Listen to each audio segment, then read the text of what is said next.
Welcome to the Shred the Spread podcast, episode 16, Recap Monday. If you're new, thanks for tuning in. If you're returning, thanks for coming back. As always, on Recap Monday, I am your host, Jared Solo Dolo. We only get the dose of Dynel on Thursday and Saturday, but we have a beautiful Recap Monday to go through. It wasn't the most profitable, it wasn't the prettiest, but it was a sharp Sunday for picks. Ultimately, I went 2-2 on my pick. Dynel went 1-2. We both had the Bears, basically causing profit to break even. Dynel slightly under on the 500. I am exactly 500. Bears were a very disappointing game. They'll actually be the first game we cover. But in this episode, we will just be recapping the games that we had picks from. And we will be rolling some clips from Saturday and Thursday into this episode of Dynel and I's Big Baller Calls. We both made a huge call, and it was pretty entertaining looking back. Glad we were right. Hopefully, you guys made some money. We had a lot of leans that were on the right side. We just ultimately did not choose the right picks on Saturday.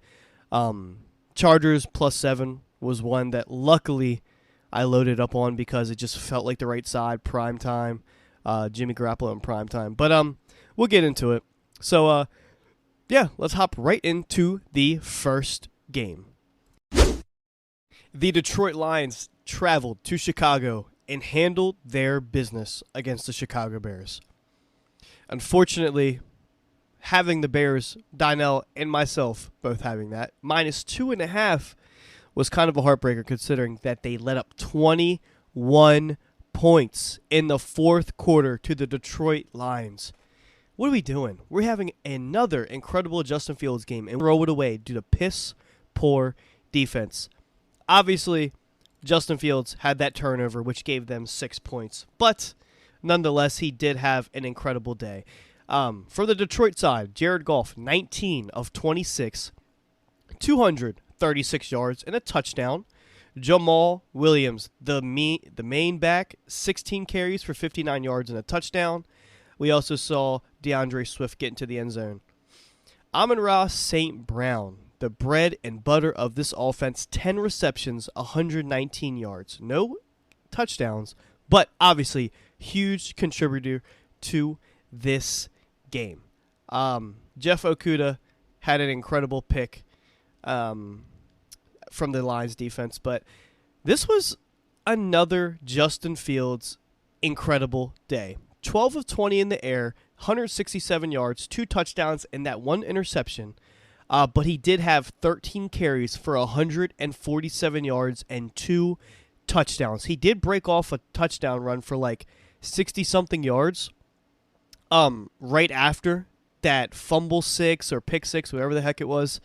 But damn, this guy is just playing on another level. Cole Kmet, the leading receiver, 4 receptions, 74 yards, and 2 touchdowns. And all of us fantasy owners, we remember the beginning of the season, Cole Kmet was ghost.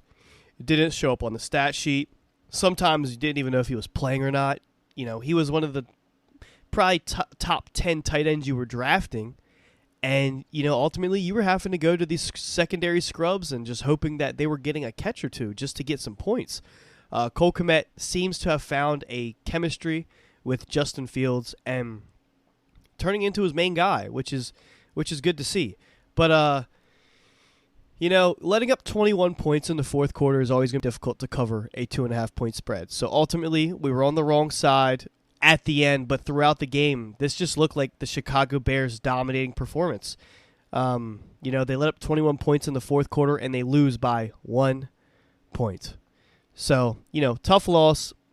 We'll move on. Still eyeing the Bears. Does not going to stray me away. But Justin Fields, like we say, Donnell and I both said every single week he just gets better and better and better, and the play calls seem to cater to his skill set. The Bears are going to be definitely going to be a team to look out for, and we definitely will be eyeing them in these next few weeks. Now we travel to Munich, Germany to take a look at the Seattle Seahawks and the Tampa Bay Buccaneers outcome. This one was truly a Buccaneers dominating an ugly defensive held game. Buccaneers lead the game 14-0 at halftime. Seahawks claw their way back in. Buccaneers seal the deal. They win 21-16. The good thing is the Seahawks never gave up. The Seahawks were always knocking on the door to come back, but this ultimately was a downfall of the Seahawks' rushing attempts. Geno Smith was the leading rusher, 4 carries for 22 yards. Kenneth Walker, 10 carries for 17, but this just ultimately was not working against this Buccaneers defense. They are set up to stop the run, and it just comes down if their secondary can get a couple turnovers. Secondary, they played well. DK Metcalf had a day, but Jamal Dean and DK Metcalf, this stat doesn't show. DK Metcalf had 6 receptions for 71 yards, but him and Jamal Dean were going at it all game. And there were some questionable calls that could have went both ways, but ultimately Jamal Dean played incredible defense. DK Metcalf was the leading receiver and leading in target share.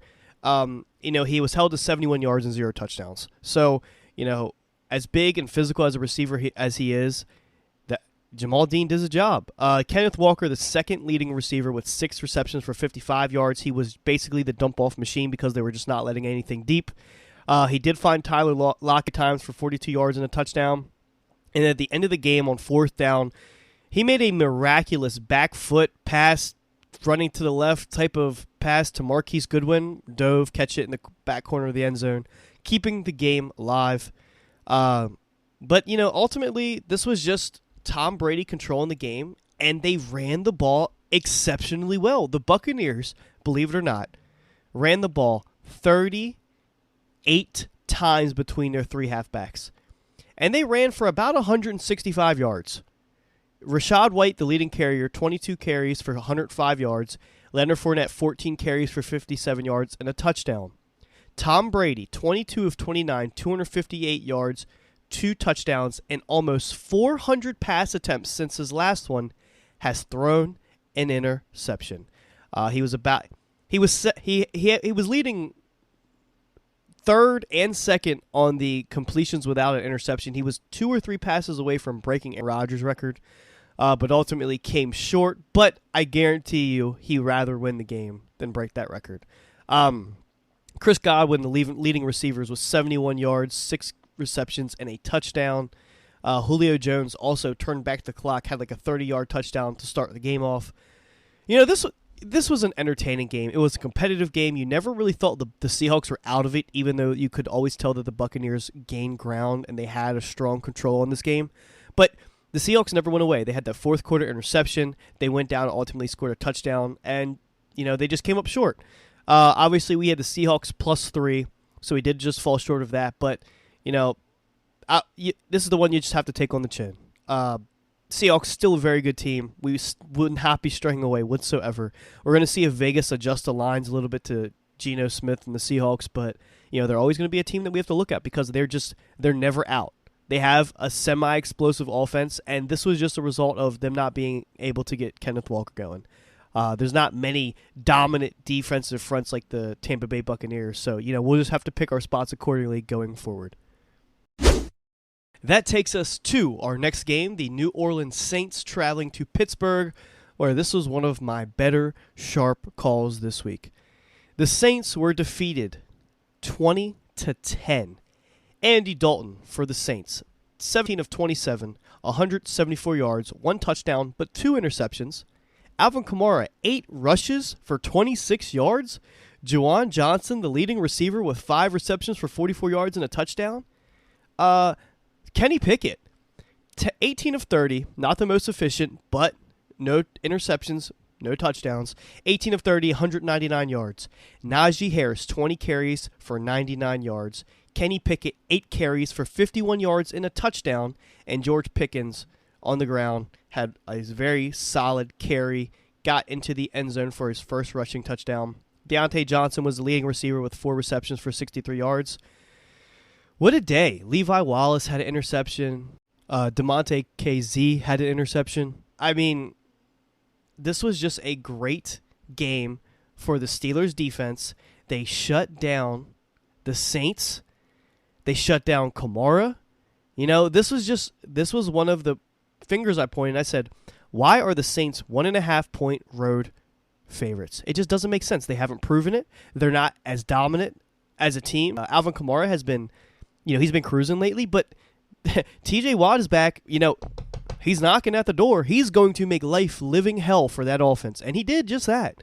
Steelers defense looks incredible with TJ Watt.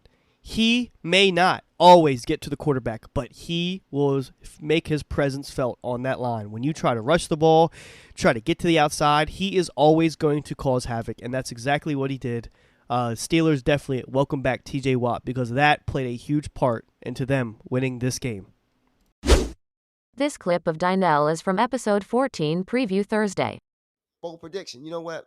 I'm gonna take the Vikings minus 3.5. I'm gonna pick a spread. I would take the or plus. Was it plus 3.5 or minus? Yeah, plus 3.5. Plus 3. Yeah, I would take the Vikings plus 3.5. I honestly believe they're gonna win this game straight outright. For just some reason, they find ways to win. They find ways to win. They can somehow find ways to win. I feel like T.J. Hockenson is that new wrinkle in the offense. They need it. This defense is playing phenomenal. Let's not forget about this defense. The defense is playing very phenomenal. That will be my upset of the week. That's right. Y'all heard the man loud and clear. Vikings are going to cover and potentially win. And they did just that. Dynel nailed it. The Vikings offense is cruising. Although Kirk Cousins was 30 of 50 with 357 yards, a touchdown, and 2 interceptions in the air, that doesn't do it justice. If you watch the game, you saw some of these windows he was fitting that ball in. Granted, Dalvin Cook had a day on the ground, 14 carries for 119 yards and a touchdown. But Justin Jefferson, 10 receptions, 193 yards, and a touchdown.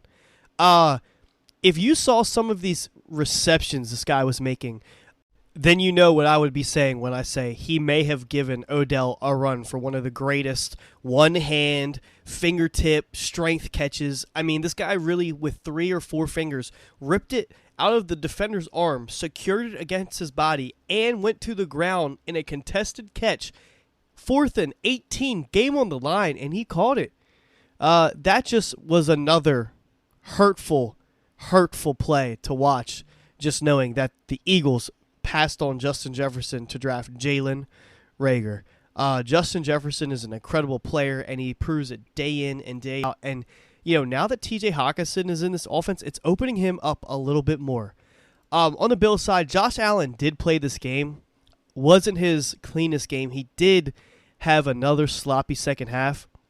The Bills, for now 4 games, have yet to score a touchdown. They have yet to score a touchdown in 4 games in the second half. Josh Allen, 29 of 43, 330 yards, a touchdown, 2 interceptions. Josh Allen, also the leading rusher, 6 carries for 84 yards. Devin Singletary, 13 carries for 47 yards. He got into the end zone twice. Stephon Diggs, a great game, 12 receptions for 128 yards. Gabe Davis, 6 receptions for 93 yards and a touchdown. But this was this was an incredible game to watch. Just the repetitiveness of the improbable outcome after the improbable outcome to lead to, a fumble on your 1-yard line to give the Vikings to lead with 41 seconds to travel down the field and kick the game-tying field goal to send it to overtime.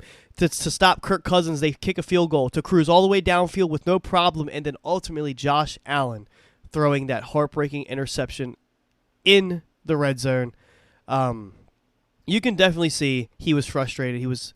It was a terrible way to finish that game out. Ultimately, the Bills needed to win that game. That division is spicing up to be extremely competitive. The Minnesota Vikings moved to 8-1, and they just keep finding ways to do it. And, we said it on Saturday or possibly Thursday, the Vikings are one of the luckiest teams. When else are you going to go against Josh Allen? You get stopped on the 1 yard line, play after play after play. You give the ball away, and then he fumbles on the QB sneak, and the Vikings jump on the ball. It wasn't even a safety. The Vikings physically picked up the ball and scored the touchdown to take the lead, and that ultimately changed the game. So good call, Donnell. He hit his bet. He hit. I'm not sure if he bet the money line, but he did say the Vikings potentially win this game, and they did just that. It took overtime, but hey, a win is a win. This next clip of Jared was also pulled from episode 14 preview Thursday. Please listen carefully. But there will be one game that I will be watching at 4 o'clock on Sunday, and that is the Dallas Cowboys traveling to Lambeau Field to face the Packers. Packers plus 5.5 at home. Total for the game is 43. Oh, Lord. I'm going against every single person betting on Sunday. Okay. And let me just say what you this. Gonna do? You're giving me Aaron Rodgers at home and 5.5 points. Mike McCarthy's emotional ass heading back to Green Bay when they asked him, hey, how do you think about Green Bay? Oh, and he started kind of getting teary-eyed and thinking about all the good memories. Well, I'll tell you what, Mike McCarthy, you're not going to have a good memory after Sunday because you're going to get your ass spanked and lose outright, and the Green Bay Packers are not only going to cover that 5.5, I guarantee the Packers win this damn game. I would not be surprised. This is such a letdown spot for the Cowboys. And let me just say this before I let you go.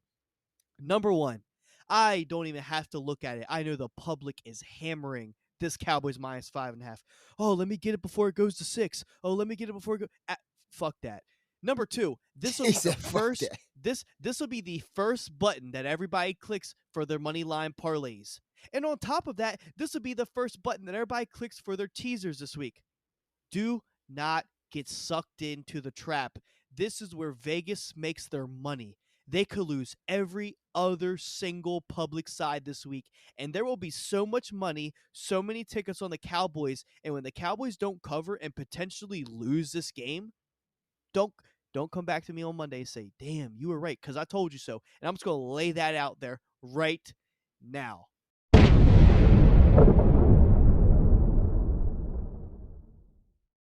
If that isn't a big baller call, then I don't know what is.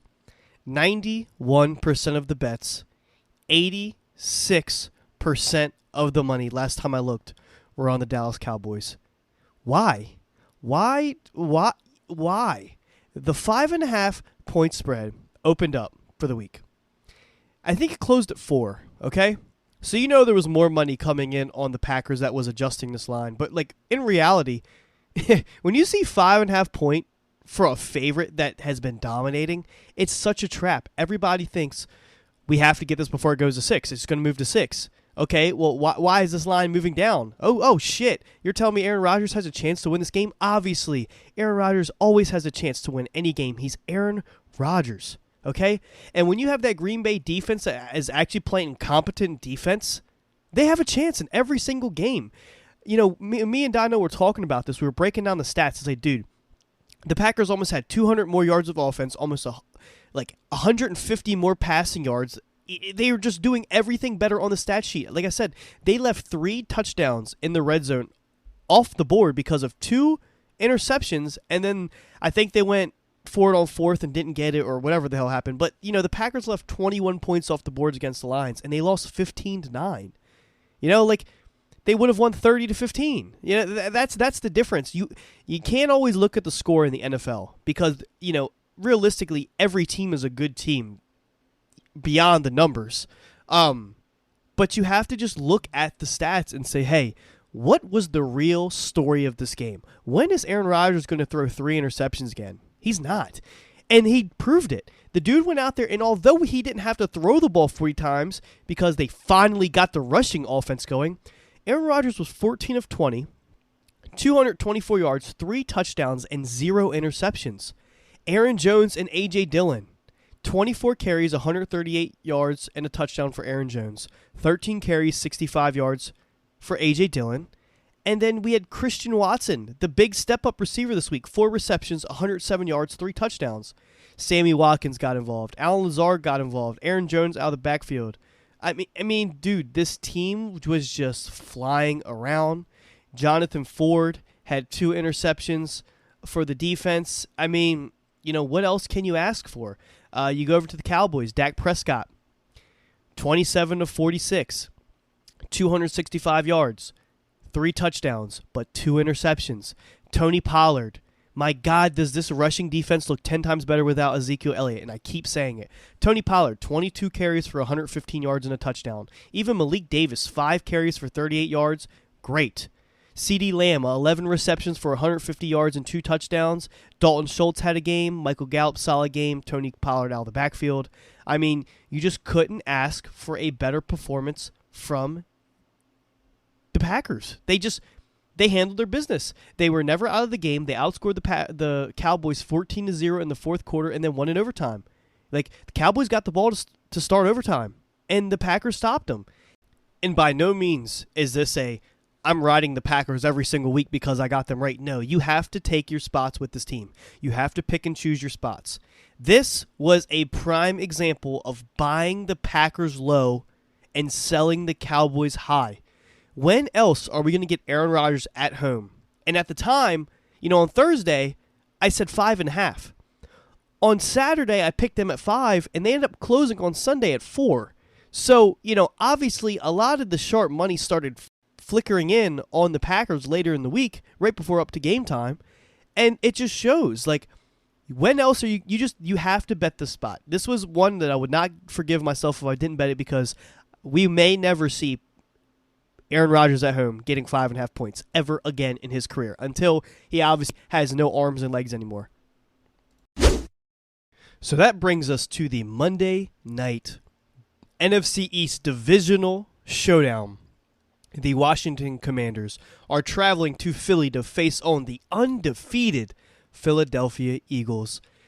The spread for this game is 11 points. Eagles 11-point home favorites, and the total for this game is 43.5 points. This is obviously me versus Dynell this week. I am an Eagles fan.